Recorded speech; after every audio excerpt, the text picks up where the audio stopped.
A Portuguese slave ship, the San Juan Baptista, departed Angola, Africa, and made its way to Spain's colonies in New Spain. It was carrying about 350 enslaved people.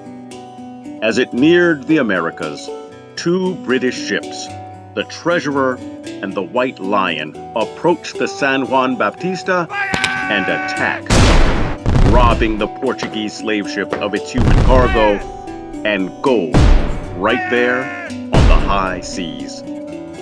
These may sound like pirate ships to you, but these British ships had royal permission to steal. That makes them not pirates, but privateers. The difference? None. The British ships then set a course to an English colony that was on the rise, Jamestown, Virginia. Jamestown was far from its starving time past and was beginning an economic boom thanks to the cash crop tobacco and the hundreds of indentured servants who were planting and harvesting it.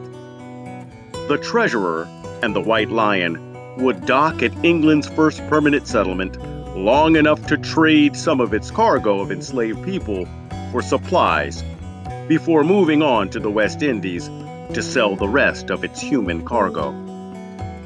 These 20 and odd Negroes, as Jamestown businessman John Rolfe would describe them, were the first Africans to set foot in English North America.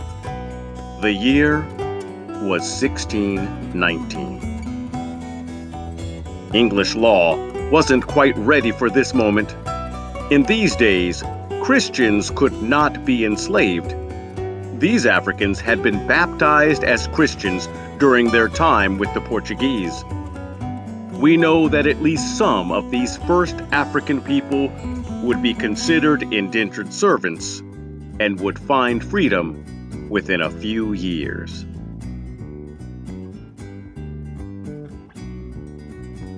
Anthony Johnson arrived in Virginia aboard the slave ship James in 1621. Early Virginia records list him simply as Antonio a Negro. His status listed as servant. He was put to work on a tobacco plantation. It is unclear if Anthony Johnson was an indentured servant or enslaved. What is clear is that by the 1640s, Anthony Johnson was a free man with his own land. Virginia court records indicate that he stated in 1645, "Now I know mine own ground, and I will work when I want and play when I please." Anthony Johnson married a woman named Mary, and together they had 4 children. The Johnsons lived on and operated a 250-acre plantation along Virginia's eastern shore.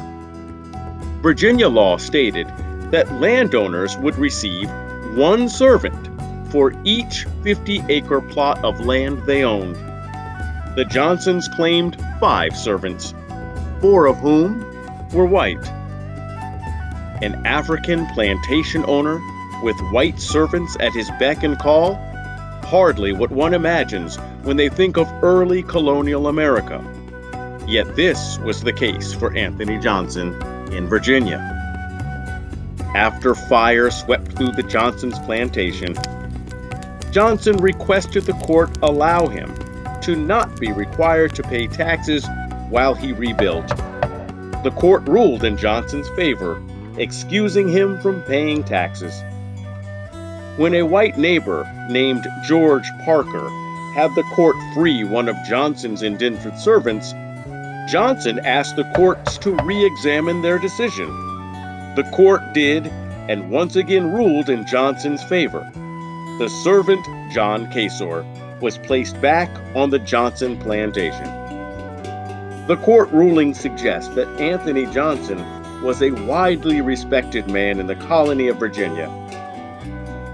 Anthony Johnson's race seemed to matter less than his status as large landowner.